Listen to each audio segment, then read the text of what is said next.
para grabar. Bueno, pues les damos la bienvenida a todos ustedes. Gracias por estar en esta reunión de estudio bíblico. Hoy nos va a compartir el pastor Hans. Él es pastor en Alemania. Él ha tenido una vida muy interesante. A lo largo de su vida, él ha podido transmitir la palabra de Dios en diferentes países. Él, por ejemplo, vivió mucho tiempo en Guatemala. Estuvo estudiando en Guatemala, en la ciudad. Allá fue donde tuvo también un encuentro con Dios. Él mencionaba que antes no creía en Dios, era ateo, y eso lo llevó de alguna manera a tener un encuentro cercano con Dios. Hubo una playa que tuvo una audición de la voz de Dios, donde Dios le habló y eso cambió su vida.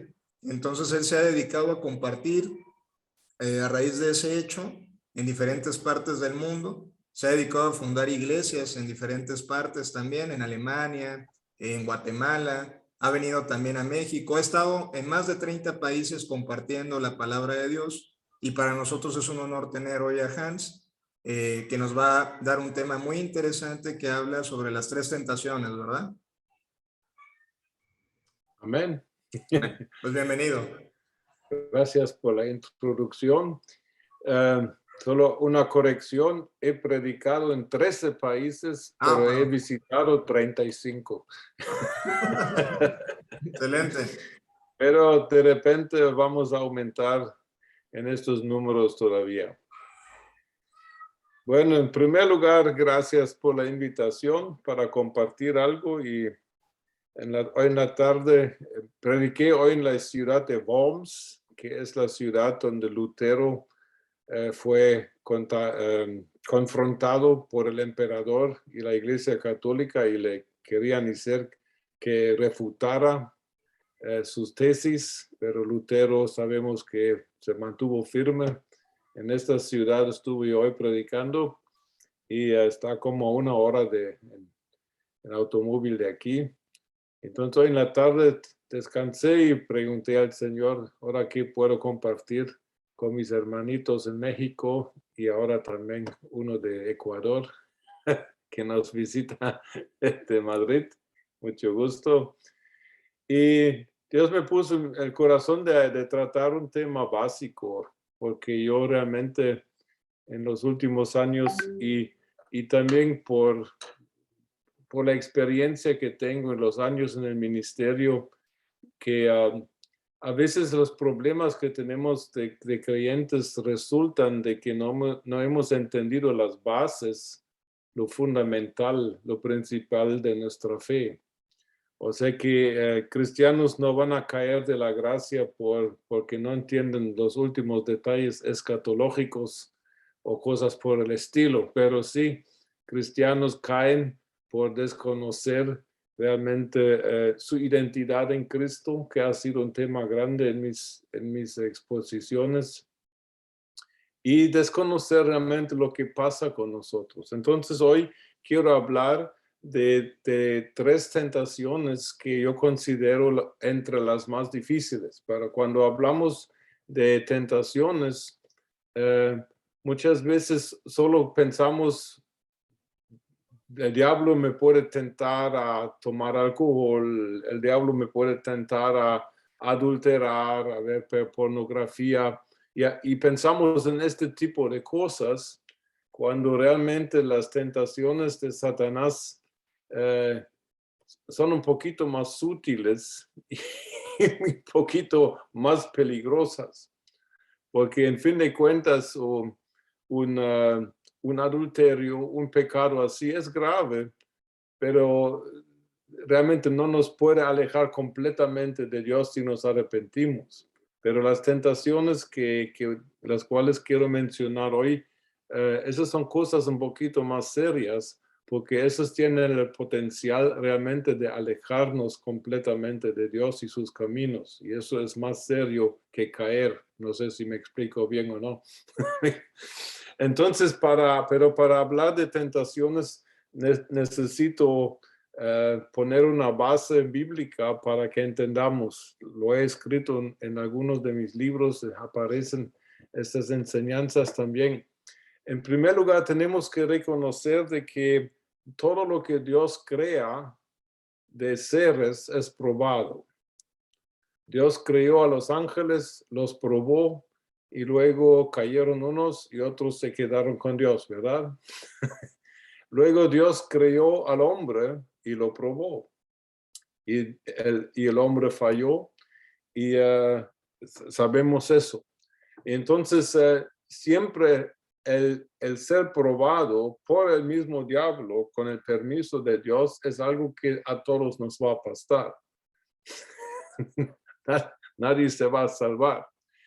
Entonces, el primer Adán fue probado y la prueba tenía 3 partes. Y si leemos en Génesis 3, versículo 6, allá podemos detectar claramente las 3 partes de la tentación original. Dice que al ver la mujer que el árbol era bueno para comer y agradable a los ojos y deseable para alcanzar sabiduría, tomó de su fruto y comió y dio también a su marido y este fruto, no dice esto, y él también comió de ella. Todavía no lo entiendo por qué lo hizo, pero bueno, el primer Adán cayó junto con su esposa. Entonces aquí tenemos que ver de que hace una distinción en el tipo de tentación original, que es que en 1 Juan 2:16 es descrito, y tal vez lo podemos ver, como es estudio bíblico, podemos ir viendo versículos, amén.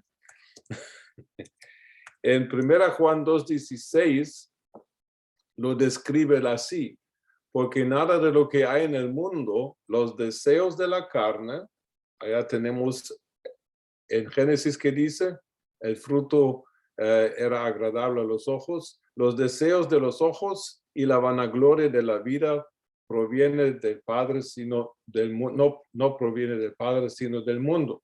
Entonces aquí vemos de que la tentación siempre toca las 3 áreas principales del ser humano, que es el espíritu, el alma y el cuerpo. Porque los deseos de la carne, ¿qué pensáis vosotros? ¿Qué podría ser? Eso es el cuerpo. Eso son tentaciones relacionadas con las necesidades fisiológicas del cuerpo. Los deseos de los ojos, ese es el área del alma, nuestros pensamientos, nuestras emociones, y la vanagloria de la vida se refiere al espíritu. Entonces, la tentación siempre nos ataca o en los 3 juntos o en uno por uno, porque la tentación tiene la meta de alejarnos completamente de Dios y de la relación con Dios. Ahora, Adán y Eva, cuando fueron probados, ellos fallaron y todo eso hizo necesario de que Dios tuviera que poner en marcha su plan de salvación y de redención en Cristo, que por supuesto Dios no fue sorprendido por la caída del hombre y ya estaba preparado el camino de la salvación. Entonces, la manera de cómo Dios decidió salvarnos fue enviar a su Hijo en forma de hombre, y uno de los títulos muy importantes de Jesucristo en este contexto lo encontramos en 1 Corintios 15:45, de que Jesucristo es llamado el postrer Adán. O sea que hay un paralelismo entre el Adán primero y el postrer Adán. El primer Adán fue probado, y entonces, ¿qué pensáis vosotros? ¿Qué le va a pasar al segundo Adán? Al postrer Adán. Bueno, si leemos Mateo 4, del 1 al 11, podemos darnos cuenta de que también el postrer Adán fue probado, porque ¿qué dijimos al principio? Todo lo que Dios crea será probado. Amén. No será probado con tal de hacernos caer, sino será probado con tal de realmente confirmar y asegurar y cimentar la identidad que hemos recibido por nuestra creación, o más tarde por nuestro nuevo nacimiento. Amén. Entonces, si nada más de manera rápida, Jesús también es tentado en 3 puntos. Y eso no es de sorprenderse. ¿Por qué? Porque la tentación viene triple. Alma, espíritu, cuerpo son tocados. Por eso la primera tentación de Jesús, después de haber ayunado 40 días, estamos en Mateo 4:2, en el versículo 3 viene y se le acercó el tentador y le dijo, si eres hijo de Dios, di a estas piedras que se conviertan en pan. Y es obvio a qué partes estaba yéndose Satanás aquí. Pues en primer lugar hacia la identidad, porque a Jesús se le acababa de decir en su bautismo que era el Hijo de Dios. Y ahora Satanás le dice, si eres el Hijo de Dios, tratando de poner en duda lo que acababa de oír acústicamente del cielo. Pero la tentación de hacer pan de piedras, un negocio millonario realmente. No, esta tentación era la tentación a nivel de cuerpo, ¿verdad? Una necesidad, el hambre es una necesidad fisiológica. Y nada más en paréntesis, cuando la Biblia dice de que después de 40 días Jesús tuvo hambre, no quiere decir que tenía apetito. Quiere decir de que él estaba a punto de morir, porque aquí tenemos un nutriólogo. Cuando uno puede ayunar 40 días, pero uno tiene, por ejemplo, que tomar agua, porque 40 días sin agua no se va a sobrevivir. Se puede sobrevivir, pero llega un punto en que el cuerpo se está muriendo, y eso es la palabra hambre aquí. O sea que esto no era un asunto de que después de 40 días Jesús tenía ganas de comer algo, no. Era la decisión de me muero o me quedo vivo. Entonces, ese es Satanás. Viene en el punto en que es más difícil en nuestra vida. Viene en el punto más débil. Viene en el punto en que realmente puede haber consecuencias fatales si Él nos hace caer. Entonces, Jesús fue tentado a nivel de cuerpo.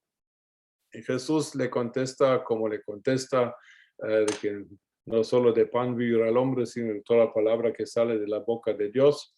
Y luego la segunda tentación, como nada más estoy pasando como introducción todo eso para tener una base. La segunda tentación era entonces el diablo lo llevó a la ciudad santa, lo puso en el pináculo del templo y le dijo, si eres hijo de Dios, tírate abajo, pues está escrito, a sus ángeles mandará acerca de ti, en sus manos te sostendrán para que no tropieces con tu pie en la piedra. Aquí es la tentación hacia el espíritu, porque aquí realmente Jesús está probado en enaltecerse encima de la voluntad de Dios. Y miren qué horrible es el diablo de que usa la misma palabra, porque usa el Salmo 91, la misma Biblia, para tentar al Hijo de Dios a realmente elevarse encima de lo que era la voluntad de Dios para su vida. Porque tenemos que visualizar el asunto. Jesús está parado prácticamente en el techo del templo en Jerusalén. Y abajo en el templo, en el patio, había siempre cientos de personas, tal vez miles. Entonces Jesús se tira, brinca abajo y vienen ángeles y lo sostienen en el aire. ¿Qué hubiera pasado? Allá mismo a Jesús es declarado rey de Israel y él nunca llega a la cruz, por ejemplo. O sea que la tentación era probar si había orgullo en Jesucristo o no. Jesús resistió. Entonces la tercera tentación, en el versículo 8 dice que otra vez lo llevó el diablo a un monte muy alto y le mostró todos los reinos del mundo y la gloria de ellos. Y le dijo, todo esto te daré si postrado me adoras. Y aquí tenemos la tentación a nivel del alma, porque dice, ¿qué dice? Lo que le puso a ver. los deseos, como dijo Juan, los deseos de la carne y los deseos de, se me olvidó ahora cómo era la otra palabra. Ahorita se lo busco. Los deseos de los ojos. Eso es a nivel de alma. Entonces, la tentación siempre viene por los lados o por uno o por otro. Pero sí, la meta de la tentación es realmente desconectarnos de Dios y hacernos, llevarnos por un camino que ya no es el camino de Dios ni la voluntad de Dios para nuestras vidas. Ahora, yo quiero hablar de 3 tentaciones, una por cada área que considero yo tentaciones muy, muy serias, pero muchas veces ni estamos conscientes de que estamos cayendo en esta tentación. La primera tentación es, y que cada quien la va a tener que enfrentar en su vida, es la tentación de crear nuestro propio reino. Ahora en el Padre Nuestro aprendemos a orar, venga tu reino, hágase tu voluntad, como en el cielo, así en la tierra. En Mateo 6:33, la Biblia nos exhorta, buscad primeramente el reino de Dios y su justicia, y todas estas cosas os serán añadidas. ¿De qué cosas está hablando? A partir del versículo 25 en Mateo 6, está hablando de las cosas que necesitamos para la vida. Está hablando de bebida, de comida, de ropa. Hoy podríamos decir que hoy se necesita para la vida en la mayoría de los países más que comida, bebida y un techo. Se necesita en algunos lugares un automóvil para movilizarse. Yo necesito un celular. Yo necesito una computadora, si no, no podría estarles enseñando en este momento, ¿verdad? Entonces, la tentación es de que nosotros busquemos de que nuestro reino o que nuestras necesidades básicas sean suplidas como primera meta de nuestra vida. Y yo pienso de que aquí hay un peligro que yo lo he notado en las iglesias últimamente. Por ejemplo, he hecho la pregunta el viernes pasado que hablé en Ibiza, por video, por supuesto. Si hermanos, si cristianos dicen que yo me voy a buscar una iglesia, ¿cuáles son los criterios por los cuales decide a qué iglesia se va a ir? Y yo personalmente detecto que la mayoría de los cristianos, y tal vez de nosotros, escogemos la iglesia partiendo de cómo suple mi necesidad de la mejor manera. O sea que nos buscamos una iglesia donde nos gusta cómo predica el pastor. O buscamos una iglesia donde nos gusta el estilo de la música. Otros buscarán el volumen de la música. Hay unos jóvenes que si el volumen no es alto y duele ya el alma de los viejos, que no van a una iglesia tan aburrida. Otros, o sea que el problema de todo eso es lo siguiente. La motivación y la meta es: voy a una iglesia donde yo reciba lo que yo necesito. Podría sonar como algo bueno, pero ¿qué tiene de malo? Pues lo malo que tiene es de que la pregunta correcta respecto a cómo escoger tu iglesia sería: Señor, ¿cuál es tu voluntad? ¿A qué iglesia quieres tú que me vaya? Porque ¿desde cuándo sabemos nosotros lo que es mejor para nosotros? Yo calculo de que el único que sabe lo que es mejor para nosotros es Dios, ¿o no es cierto? Los que tenemos o teníamos hijos chiquitos, como estoy viendo uno aquí, sabemos de que nuestros hijos, si les decimos, hijo, lo mejor para ti es que hagas bien tus tareas de la escuela. No siempre van a estar de acuerdo, a pesar de que tenemos la razón, ¿verdad?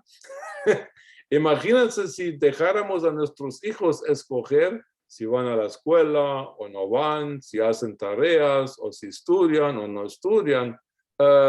Miro problemas, ¿verdad? Habrá problemas porque nuestros hijos dirán, oh, hoy no tengo ganas, hoy siento que lo mejor para mí sería quedarme bien en mi camita, bien calentita, peor en diciembre o en enero. Entonces, muchos cristianos, aunque ya son grandes y viejos, se han vuelto niños inmaduros, realmente buscando su iglesia a su antojo. Ya no preguntan a Dios, Señor, ¿qué sería mejor para mí? ¿Me explico? Y entonces, mucho de lo que hacen las iglesias incluso hoy, temo yo que mucho lo que hacen en su programación es tratar de ofrecer a la gente algo que sea atractivo, con tal de más gente llegue a sus reuniones.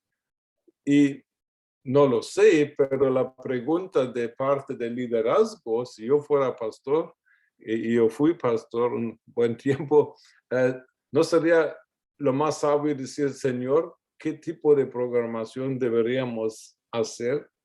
No deberíamos preguntar primero a Dios, Señor, y no dice la Biblia, buscar primeramente el reino de Dios y su justicia, y todo lo demás viene como añadidura. Y la mayor tentación, tanto en lo físico, en lo material, pero también en lo espiritual, es de que uno busque primero la añadidura en lugar del reino de Dios y su justicia. Entonces, algunos son cristianos porque han entendido de que algún provecho se saca. Uno se puede convertir con motivaciones egoístas. ¿Sabíais eso? Digamos, si alguien solamente se convierte a Cristo porque tiene miedo de acabar en el infierno un día, ¿cuál es su motivación? Su motivación es evitar sufrimiento. Mejor me hago cristiano con tal de por aquello de las pulgas. Entonces,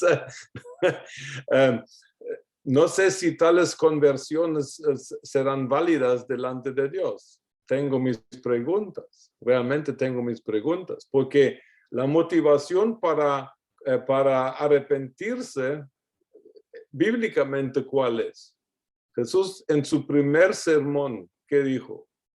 En Marcos 1:15, Jesús es su primer sermón, solo es una frase, dice que el tiempo se ha cumplido y el reino de Dios se ha acercado. Por lo tanto, arrepentíos y creed en el Evangelio. ¿Cuál es la motivación por la cual uno se debería arrepentir? El reino de Dios se ha acercado. Y no el infierno se ha acercado. ¿Me explico? Y entonces, esta tentación que yo la coloco a nivel de cuerpo todavía, es la tentación de ver de que mis necesidades materiales y cuales sean suplidas por Dios y por la iglesia, con tal de que yo me sienta bien, con tal de que yo tenga lo mejor, y yo, y mío, y mío, y mío, y yo. Eso es algo que nos va a alejar de Dios, porque Dios no es un Dios egoísta. Y Dios no nos ha salvado para seguir egoístas. Amén. Él nos ha prometido que nos va a dar todo lo que vamos a necesitar y que no tenemos que nunca preocuparnos de que vamos a ser sostenidos, protegidos, cuidados. Eso no es el problema, eso no es el tema. Pero Dios quiere de que en nuestro corazón la prioridad grandísima en primer lugar es buscar su reino y su justicia y luego lo demás viene por añadidura. Amén. Entonces aquí tenemos que chequear nuestros corazones. ¿Por cuál motivación soy cristiano realmente? ¿Soy cristiano para mí o soy cristiano para Dios? He aceptado a Cristo como Salvador con tal de que no me vaya a pasar nada malo. He aceptado a Jesucristo como sanador para que Él me pueda sanar. O he aceptado a Jesucristo como Señor, lo cual significa que en el día que acepto yo a Cristo como el Señor, eso es el último día de mi vida. Porque pasé el señorío de mi vida al Señor Jesucristo y yo ya no lo tengo. Alguien que acepta a Jesucristo como Señor ya no es su propietario. Tu vida ya no es tuya. ¿Es cierto? Porque la Biblia habla de que fuimos comprados por precio. Este precio le salió muy caro a Dios porque pagó con la sangre de Jesucristo, ¿cierto? Ahora, no es ningún problema llegar a ser el esclavo de Jesucristo porque Él prometió cuidarnos. Amén. Pero Jesucristo no puede tener gente en su iglesia que están por motivos y motivaciones egoístas. Amén. ¿Cuántos se alegran? Entonces, si se alegran, sigo. Si no, paramos. Bueno, hablamos de la segunda. Esa es mi manera de pensar y como generalmente yo estoy de acuerdo conmigo, por eso digo estas cosas. La segunda área es el alma y el ejemplo del alma que para mí es lo más serio es lo que la Biblia o uno podría llamar el legalismo. Ahora, estudiando principalmente el libro de Gálatas, leemos, por ejemplo, en el capítulo 3, de que Pablo se enoja con los Gálatas y les dice, oh Gálatas insensatos, ¿quién os ha fascinado que habéis iniciado en el espíritu y queréis acabar en la carne? Pero aquí no está hablando de la carne del cuerpo, sino que habla de una mentalidad carnal del alma que realmente quiere volver a ganarse la salvación por sus propios esfuerzos. Y la Biblia advierte fuertemente en contra de esta tentación, porque es una tentación que nos va a pasar a todos. Al principio, cuando de verdad nos convertimos a Cristo, casi todos al principio hemos entendido que ha sido por gracia, por medio de la fe. Efesios 2:8, ¿verdad? Y hemos entendido de que estamos en eso por la gracia de Dios, un favor completamente inmerecido. No, el verdadero cristiano entiende, jamás por nada, ningún esfuerzo de mi vida yo hubiera podido ganar la salvación que Dios me ofrece por gracia en Cristo. Amén. Pero igual como les pasó a los fariseos históricamente y como le pasó a la iglesia de los Gálatas, puede pasar de que uno deje de vivir por la gracia y a veces ni se da uno cuenta, poco a poco uno empieza a volverse legalista. Y cuando uno va por este camino, de repente ya no eres salvo por gracia, sino que eres salvo porque das tu diezmo, o vas a la iglesia regularmente, o oras 1 hora al día, y ayunas como el hermano Hans, todas las noches y entre comidas. Y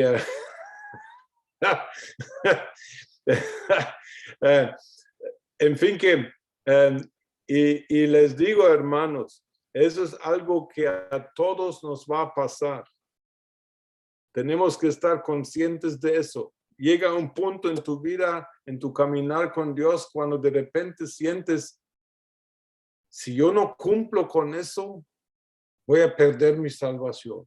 Por ejemplo, esa es una tentación del diablo, porque si tú nunca pudiste ganar la salvación por tu esfuerzo, entonces, ¿cómo la vas a preservar ahora por tu esfuerzo? Es una pregunta que hace la Biblia. Pero la tentación es tan fuerte porque ¿cuál es uno de los espíritus más fuertes que gobierna este planeta? Es el espíritu religioso. ¿Por qué hay tantas religiones? También cristianas. Porque en el hombre caído hay un deseo, y este deseo no es de Dios, es un deseo infiltrado y no sé qué, puesto por el diablo en el corazón caído de la humanidad de querer justificarse delante de la deidad por medio de su propio esfuerzo. La mayoría de las religiones, si las estudiamos bien, son religiones donde por obras tú puedes ganar tu salvación. En otras palabras, casi todas son sistemas religiosos donde el camino es la autosalvación. En el budismo tienes que pasar los 8 pasos del alumbramiento. En el hinduismo tienes que vivir no sé cuántas vidas de reencarnación hasta que al fin entras a la nada. ¡Qué alegre! ¡Qué visión de vida! Me esfuerzo como loco y mi recompensa eterna es el nirvana. Pues hay gente que cree eso. El Islam es una religión de obras. Necesitas trabajar con tal de ganar y preservar tu salvación. La única religión donde uno no puede ganarse la salvación por obras es el cristianismo. Incluso en las religiones paganas que había antes, tal vez en la religión de los aztecas, en la religión de los mayas, de los incas, ¿cuál era el sistema? Era por obras, era por llevar ciertos sacrificios, etcétera, y uno tenía que trabajar con tal de ser salvo, ¿es cierto? En el cristianismo, el lado está completamente al revés. Dios dice que nadie se puede salvar por su propio esfuerzo, pero como este deseo de llegar a autosalvarse delante de Dios por mi esfuerzo, como este deseo es tan fuerte en el hombre caído, muchas veces también entre el salvado cristiano vuelve a aparecer. Y tú puedes saber cuando estás empezando a dejar el camino de la gracia, y eso es cuando, por ejemplo, te empiezas a sentir condenado por no cumplir cierta cosa. ¿Es cierto? Y te ha pasado a ti y me ha pasado a mí. Por alguna razón, no has leído la Biblia un tiempo, unos 15 años o 15 minutos, no sé. Y si ahora en este momento te sientes condenado, condenado significa que estás perdiendo la seguridad de tu salvación. Amén. De que si un cristiano no cumple con sus disciplinas que debería cumplir porque son sanas, el cristiano se puede sentir incómodo, se puede sentir mal, pero el cristiano verdadero nunca se va a sentir condenado. Amén. Porque Romanos 8:1 dice, no hay ninguna condenación en quienes, en los que están en Cristo, ¿verdad? Entonces, si no hay condenación para los que están en Cristo, yo tampoco tengo el derecho de condenarme a mí mismo. Pero si hay este sentir de condenación, digamos, por mis videos, de vez en cuando me llegan preguntas de hermanos y son preguntas muy sinceras y se les nota de que tienen una necesidad de tener una respuesta. Y hace como un año alguien me escribió y me preguntó seriamente si uno se va al infierno, si uno no da el diezmo. El infierno estaría bien lleno de gente si eso fuera cierto. Pero ya la pregunta en sí demuestra un problema realmente fundamental, porque la pregunta aquí es, ¿habrá algún comportamiento mío que yo pueda presentar que me gana o que me preserva el cielo? ¿Me explico? Amén. ¿Estamos bien todavía, hermanos? Hagan alguna seña de que están de acuerdo. Si no están de acuerdo, se tienen que quejar con otra persona, pero no conmigo. Entonces, si hay un sentir de condenación en mi corazón porque dejé de hacer algo, donde siento que no oré lo suficiente o dejé de asistir a la iglesia, o en fin, que sabemos de qué estamos hablando, amén. Pero si hay un sentir de condenación, es la primera indicación que estás en el camino al legalismo, estás en el camino de tratar de salvarte a ti mismo. Amén. Y el diezmo es uno de los ejemplos más usados, porque el diezmo es tan predicado en algunas iglesias. Yo era pastor 16 años en Alemania.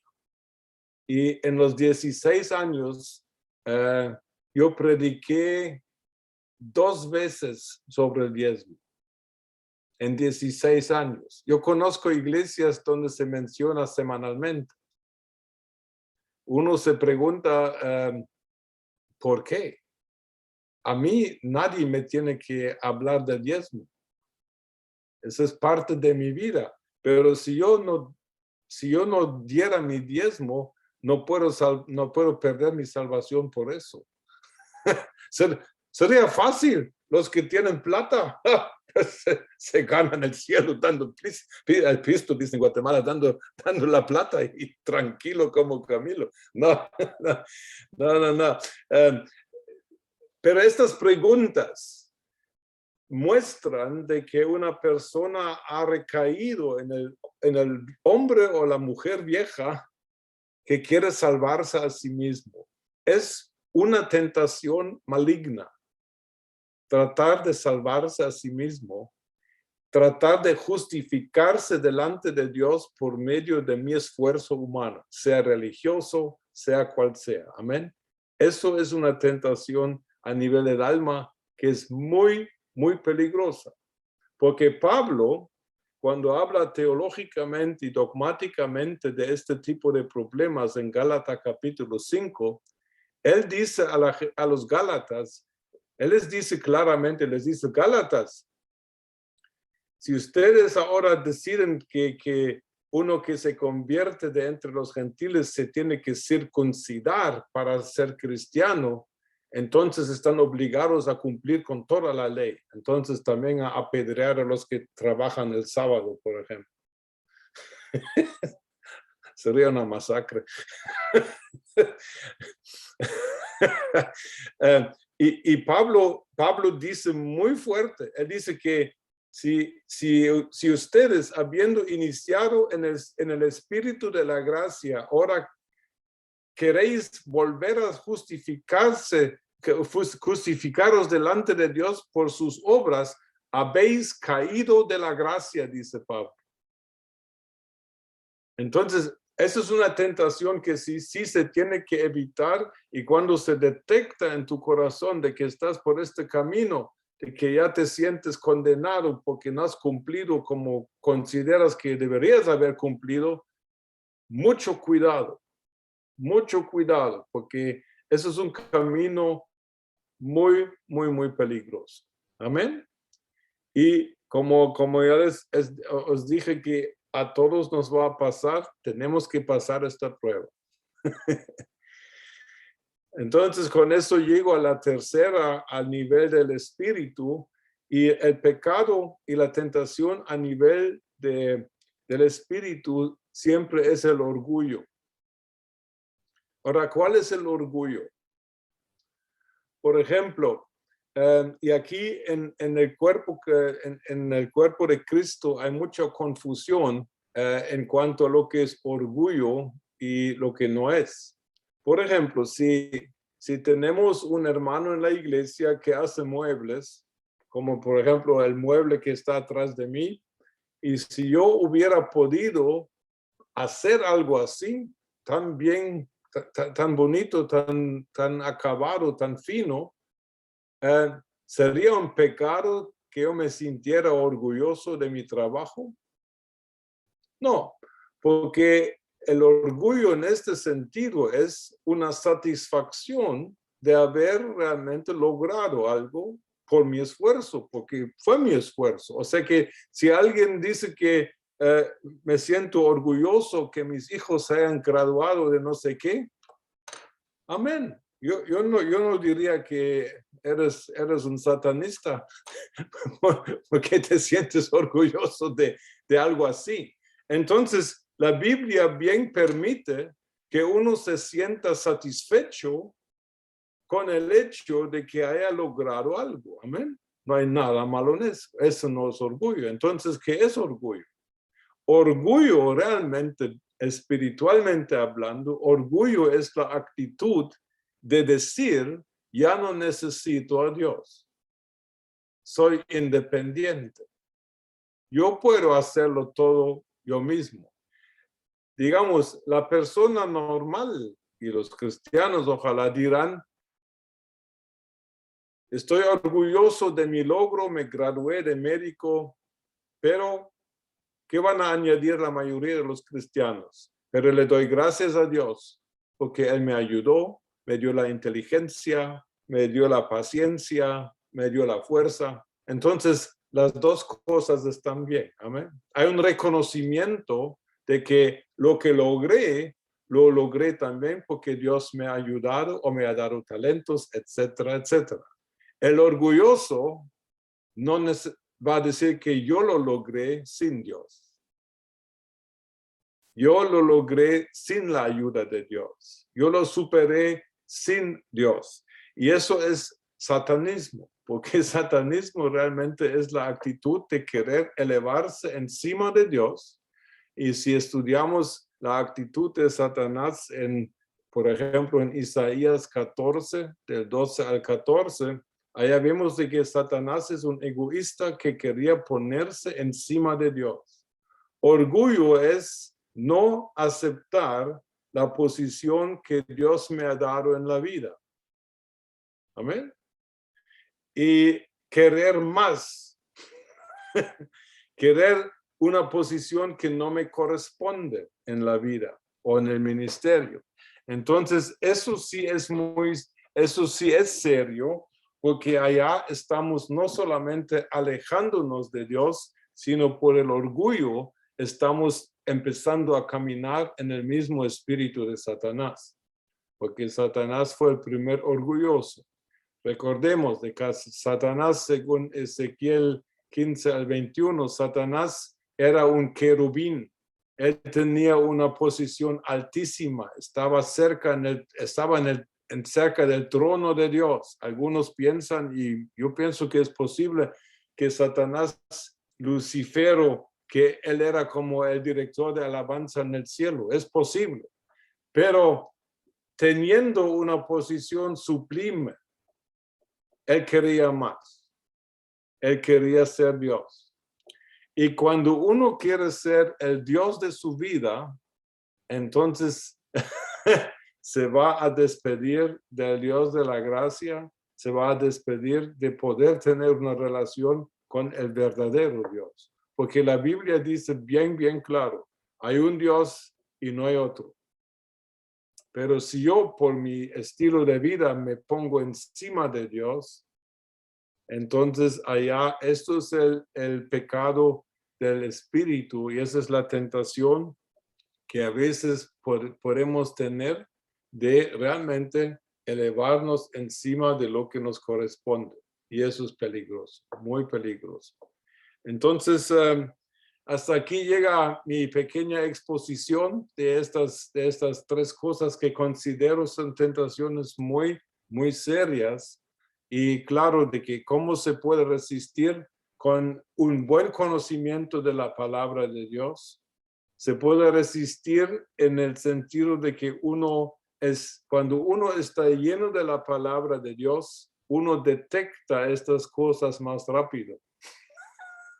Amén.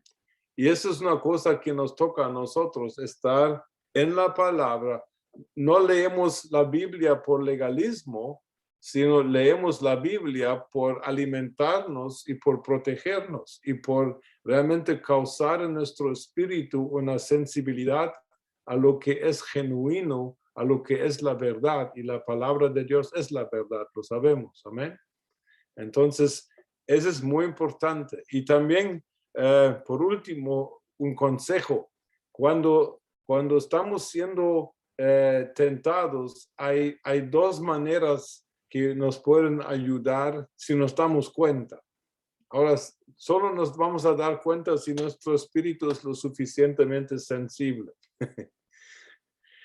Pero si nos damos cuenta de que estamos siendo tentados, ¿qué es lo primero que deberíamos hacer?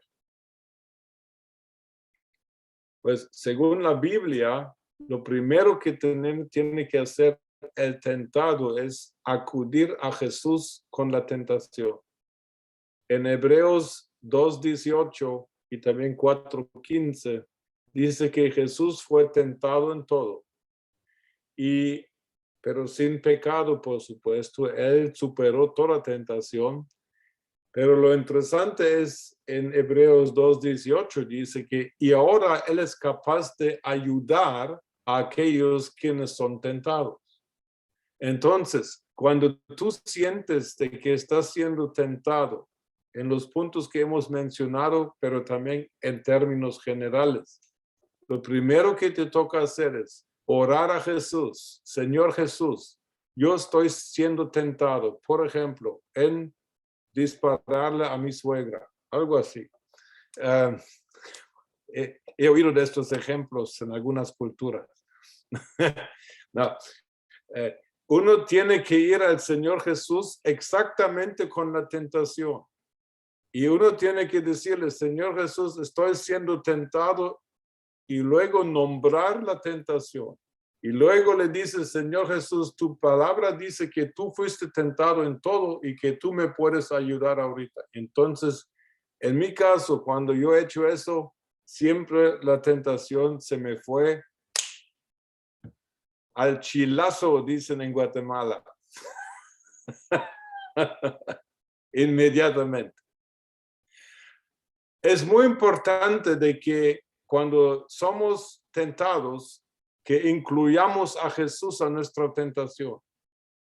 Porque uno de los trucos del diablo es hacerte creer que cuando estás tentado ya has pecado. Pero Jesús fue tentado, pero no pecó, ¿es cierto? O sea que el hecho de ser tentado no es pecado. Y cuando estoy siendo tentado, tengo que incluir a Jesús. Ahora, por si acaso no funciona eso, aquí mi segundo consejo. Si no se te va la tentación, entonces incluye a algún hermano de confianza. Puede ser tu pastor, tu anciano. La cosa es que sea una persona de confianza. Amén. Y que sea una persona con cierta madurez en la fe y habla de eso. Porque hablando abiertamente de eso es la manera de salir. Amén. Es incluso psicológicamente sano hacer eso. Amén. ¿Ya? Entonces así podemos resistir las tentaciones porque las tentaciones son reales, son oportunidades para realmente comprobar de que somos más fuertes de lo que somos. Y por eso escribí un librito con el título Las pruebas del justo, porque allá explico de que realmente qué es lo que Dios persigue en medio de las tentaciones. De lo que hoy hablamos es lo que el diablo persigue. Él tiene otra agenda, pero Dios también tiene su agenda en las tentaciones. Y tal vez de eso podríamos hablar en otra oportunidad, pero sería mucho para hoy. Bueno, hermanos, hasta aquí llegó Y ahora pueden hacer preguntas directamente al Señor, por favor, porque Él todo lo sabe. Amén. Gracias, Hans, por tu conferencia, la verdad muy interesante. Creo que las tentaciones muchas veces no las abordamos de esa manera, ¿no? De que hay una tentación en el cuerpo, en el alma y en espíritu. Y eso a veces nos puede generar conflictos. Pero bien, como menciona Hans, no sé si Galo, Grisel o Noemí tuvieran alguna pregunta para Hans o algún comentario. Si gustan, pueden abrir su micrófono y los escuchamos. Bueno, yo voy a empezar. Yo quiero darle las gracias, Pastor, por habernos compartido el día de hoy. Creo que es un tema muy edificante porque muchas veces lo que hacemos en el último consejo que usted dio es hablarlo, ¿no? Y muchas veces lo que hacemos es esconder esa tentación en la que estamos por caer o que estamos ya maquinando, que ha venido a nuestra mente y lo escondemos para que nadie se dé cuenta, para que nadie sepa y no sabemos pues que también eso nos está provocando el caer, el ir directo a esa tentación y creo que es un punto muy importante el hablarlo y porque muchas veces pues no lo podemos hacer solos. No podemos salir adelante y creo que es una gran ayuda que hermanos en la fe y como lo dice, que sea alguien maduro para que pues podamos salir de eso, ¿no? De esa tentación y pueda huir, como lo dice la palabra, someternos a Dios y el diablo huirá de nosotros. Entonces, pues se me hace un excelente tema y le doy muchas gracias. Está bien. Solo que la persona no sea demasiado maduro, porque el problema de la madurez es que después viene la pudrición. ¿Cómo que la pudrición?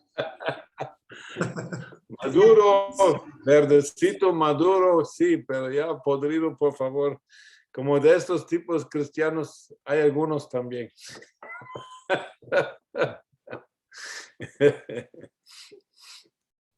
Sí, está bien. Muchas gracias, Noemí. Gris o Galo, ¿tienen alguna pregunta, algún comentario? Si gustan, pueden No, abrir. nada. Muchas gracias por esta palabra que han compartido con nosotros. Me parece muy interesante. Le comentaba yo que a Noemí y a Isaí, bueno, yo soy creyente católica desde nacimiento, ¿no? Porque mis papás bueno, mi mamá sobre todo me lo ha inculcado, pero no he tenido yo ¿cómo se dice? La barrera de poder escuchar otras iglesias, ¿no? Yo al contrario, yo agradezco mucho cuando me invitan de todo tipo de iglesias. Yo siempre he pensado que el amor que vino a predicar Cristo es eso, ¿no? Es un amor por la humanidad, un amor que directamente nos hace ser, dicen que la mejor religión debería ser buenas personas. Coincido con esto que usted me dijo, es dar en el punto.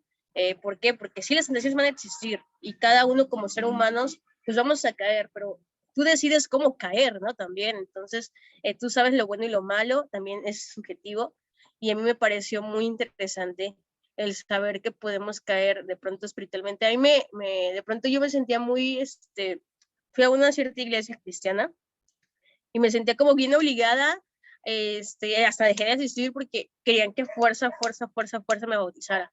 O sea, y ese no era como que mi objetivo, pues, o sea, mi objetivo era escuchar la palabra de Dios, el conocer a Dios de diferentes perspectivas, y creo que todos estábamos dentro del mismo objetivo, conocer a Dios y seguir siendo buenas personas. Entonces yo creo que con esto usted lo refuerza y pues me quedo muy satisfecha con esta palabra. Gracias. Qué bueno. Pues, si no hay preguntas. Bueno, yo nada más, no sé, Galo, ¿quieres comentar algo? Bueno, sí, yo quería comentar, bueno, un testimonio más o menos de lo que ha hablado. Me estaba pasando a mí, ¿no? Que de alguna manera me autoculpaba yo mismo.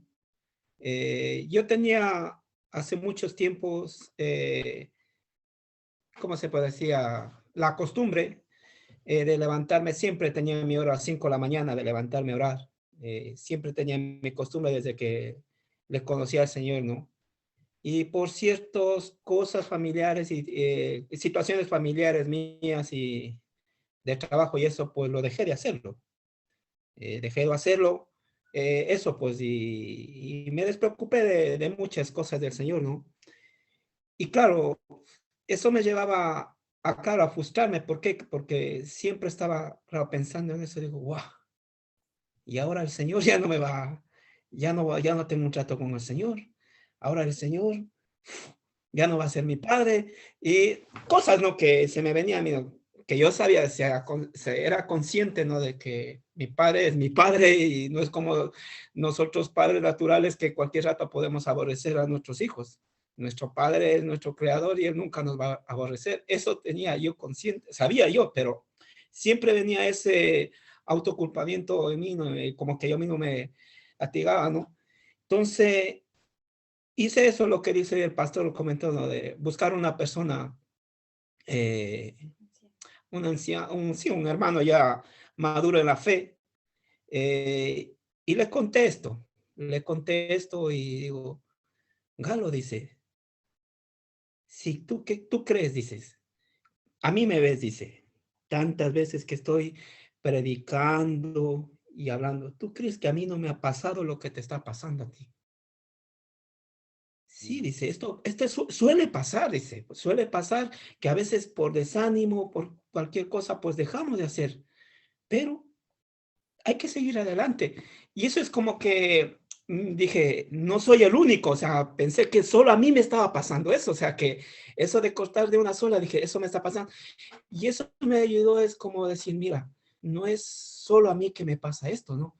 Entonces, eso me ha ayudado, es como ya quitarme esa culpa y como que me he enganchado otra vez, ¿no? Decir, o sea, que me daba miedo, o sea, volver a hacer esas cosas, pensando que el Señor ya no me iba a ayudar en lo que hacía, ¿no? A ver si no sé si me estoy haciendo entender. Entonces me daba miedo de nuevo comenzar a hacer esas cosas que hacía más antes, ¿no? Porque pensé que una vez que dejé, pues como que ya no se puede retomar y como que me autoculpaba, decía, ¿y ahora por qué lo dejé? Y ahora no me va a poder otra vez. Entonces al escuchar ese testimonio y hablando con esta persona, ¿no? Pues con este hermano, pues me animó, ¿no? A seguir adelante, pues yo ahora estoy intentando otra vez arrancar y llevo bueno, un ministerio, es decir, unos hermanitos, ¿no? De intercesión, porque el Señor desde el principio, desde que me convertí, me ha llevado en esa área, ¿no? De la intercesión, ¿no? Y mucho me ha desanimado, ¿no? Porque a veces nos reunimos 2 o 3 hermanos de casi 60 que somos, ¿no? Entonces eso un poquito me desanimaba y eso también fue el motivo del cual a veces, o sea, dejé, ¿no? Aparte eso, ¿no? Entonces ahora dije, vino un hermano, me acuerdo de Brasil, mis hermanos, dices que tengo la sensación de orar con alguien. Digo, mira, dice, si tú te comprometes a acompañarme, pues vamos a seguirle. Y mira, como que fue un llamado al Señor y se vea, sigue adelante en esto, lo que yo he puesto en ti, tú tienes esas ansias de interceder por personas, pues ánimo, hijo, te voy a dar esas alas de nuevo. Y no sé, no, lo que acabas de conversar y esas tentaciones a veces que son del diablo, ¿no? De que no valemos para nada y como que nos pone eso, ¿no? Eso es del diablo, ¿no? Y gracias por hablar con este hermano, pues se me quitó todo eso y estoy intentando otra vez, ¿no? Reanimar. Gracias, Hans Qué y bueno. hermanos, por este momento. Ese era nomás testimonio. Muchas gracias, Galo. Pues bueno, te invitamos a que nos dejes en un mensajito tu correo, tu teléfono y te agregamos al grupo que tenemos nosotros y pues igual puedes contar con nosotros. Y obviamente lo más importante es con Dios, ¿no? Sabemos que vivimos situaciones complicadas, pero precisamente el que una persona, la palabra dice, si 2 personas se reúnen, yo voy a estar ahí.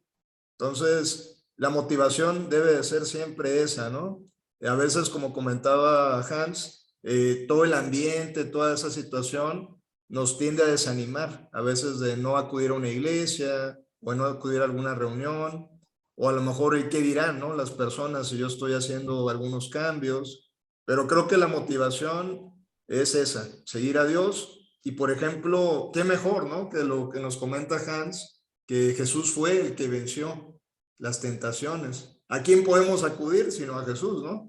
Él tiene las respuestas, tiene la forma en la cual él pudo librar la situación, porque recordemos eso, que también se volvió hombre. Entonces, padeció lo mismo que nosotros sentimos: hambre, sueño, miedo, angustia, temor. Claro, nosotros tenemos ahorita esa fortaleza en Jesús, poder acudir a Él, pero bueno, en ese tiempo, pues Jesús solamente acudía al Padre.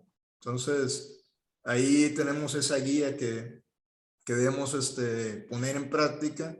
Y a mí también, bueno, yo le agradezco a Hans que se tomara el tiempo, que pudiera platicar con nosotros. A mí se me hace muy interesante cómo abordó el tema de las tres tentaciones, tanto la parte espiritual, el alma y el cuerpo, y también lo que menciona que siempre vamos a ser probados, ¿no? Dios prueba, y no debemos de tener miedo ante esa situación porque estamos cerca de Dios. Entonces, eso es lo que nos puede animar a poder superar esas pruebas. Y pues yo nada más tendría ese comentario. Por ejemplo, en la Biblia leemos historias maravillosas de hombres que en la fe, pero la mayoría de las historias tuvieron que pasar pruebas y tentaciones, y muchas veces fallaron en algunas cosas. Sin embargo, tuvieron el respaldo de Dios. Entonces, yo siempre que leo la Biblia y la comento con mi esposa y con mi hijo, yo le digo, me fijo en todo lo bueno que hicieron, pero también en los errores para tratar de no cometer esos mismos errores. Y obviamente es una lucha, ¿no?, que tenemos. Siempre tendemos a equivocarnos en hacer algunas actitudes, actividades, pero creo que reconocerlo nos va a llevar a ese crecimiento espiritual y poder ser más sensibles ante la humanidad también, porque realmente el mundo necesita escuchar las buenas nuevas, el evangelio. Entonces, nosotros en cada ciudad donde estamos, en cada país, pues somos esa luz, ¿no?, que lleva el mensaje de Dios, y qué mejor que unirnos y apoyarnos como lo estamos haciendo ahora. La verdad es que este tipo de reuniones a mí me motivan, me fortalecen, y creo que pues se pueden sentar buenos cimientos. A lo mejor esperemos que no sea la última vez, ¿no?, que nos comparta Hans, y poder tener más reuniones, si Dios lo permite, y pues poder llegar a más personas, porque realmente la palabra también a veces se confunde, se hablan diferentes cosas a las que Dios quiere revelarnos. Entonces debemos de estar atentos, escuchar todo y retener lo bueno, ¿no? Yo creo que con eso me quedo, y pues muchas gracias. Amén. Amén. Amén.